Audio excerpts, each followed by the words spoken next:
Arsenal's unbeaten start to the league season will face its biggest test come this weekend as they face Premier League leaders Manchester City, but could now be the best time, if any, to face the treble winners. These are the key areas in which Mikel Arteta's Arsenal could topple Pep Guardiola's Manchester City for the first time in the league since December of 2015.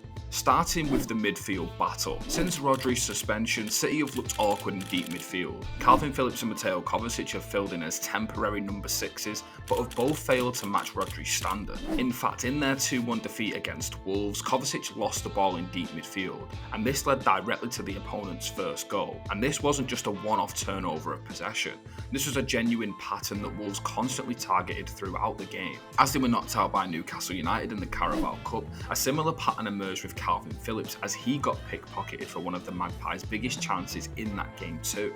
Newcastle looked to form somewhat of a box around him and pressed him high when he looked to receive the ball with his back to goal. The stark contrast of the defensive midfielders when on the ball is shown off quite well in the data here too. We can see that Rodri only has 7% of his possession lost, whereas players like Calvin Phillips, Mateo Kovacic and even Mateus Nunes are turning over possession far more frequently. So it's clear that Rodri and John Stones are vital when it comes to controlling games for Manchester City.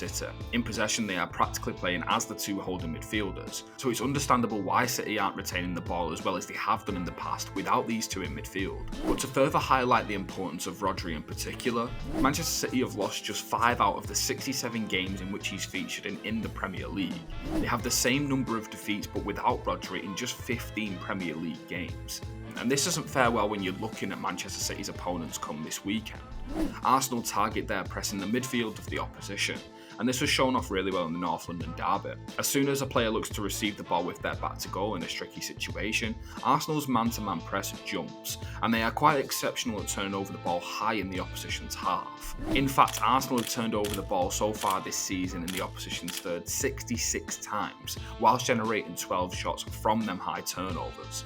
Secondly is the importance of Arsenal's new goalkeeper David Raya. In the past few games, Arsenal have been using David Raya far more in build-up, and they're committing more players in their own build-up shape, so they can outnumber the opposition team when they want to press onto Arsenal. So how is this helping Arsenal? Well, when the opposition team wants to press, they have to commit more bodies into Arsenal's half, and this generates more space in behind the midfield and defensive lines of the opposition. And it's from these situations where you can get the best out of the likes of Bukayo Saka and Gabriel Jesus especially, because they are so good at isolating their fullbacks and centre-backs 1v1 in wider spaces. Should this cause concern for Manchester City then? Well, most of the goals conceded by Guardiola's side so far this season have stemmed directly from counter-attacking moments, especially through the wider areas of the pitch.